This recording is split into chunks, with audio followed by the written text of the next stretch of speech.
Chocolate milk shake இப்போது நம்ம செய்ய போகிறோம். இதுக்கு 3 பாக்கெட் நான் எடுத்திருக்கேன். அதை பிஸ்கெட்டை நல்லா எடுத்து போட்டுட்டு நல்லா கொரப்பாக அரைச்சிட்டு, அதுக்கப்புறம் ஐஸ் க்யூப் வந்து ஒரு 10 க்யூப் போட்டிருக்கேன். ஏன்னா இது வந்து ஒரு 3 பேருக்கு நாங்கள் குடிக்கிற மாதிரி. அதனால் கொஞ்சம் 2 ஸ்பூன் மட்டும் சுகர் போட்டிருக்கேன். ஏன்னா அதில் ஏற்கனவே சுகர் இருக்குங்க. அப்புறம் ஃப்ரிட்ஜில் வச்சுருந்த பால் அவ்வளோத்தையும் ஊற்றி நல்லா கிரைண்ட் பண்ணி எடுத்துக்கணும். அதுக்கப்புறம் கிளாஸில் வந்து சாக்லேட் சிரப்பு ஊற்றி அதில் மில்க் ஷேக்கை ஆட் பண்ணிக்கணும். ஆட் பண்ணிவிட்டு அதுக்கப்புறம் நல்லா இந்த வெயிலுக்கு நல்ல ஜில்லுன்னு இருக்கிற மில்க் ஷேக்கை நீங்கள் குடிக்கிறதுல ரொம்ப இன்ட்ரெஸ்ட்டாக இருப்பீங்கன்னு நினைக்கிறேன். இதை பார்த்தாலே உங்களுக்கு தெரியும்.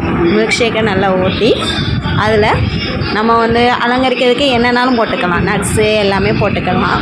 ஆனால் நான் சுகரும் நாட்டு சர்க்கரையும் சேர்த்துட்டு மேலே டாப்பிக்கு இதெல்லாம் சேர்த்துட்டு லைட்டாக சாக்லேட் சிரப்பும் சேர்த்து நான் உங்களுக்காக மில்க் ஷேக் செஞ்சுருக்கேன். எல்லோரும் இந்த வெயிலுக்கு இதமாக குடித்து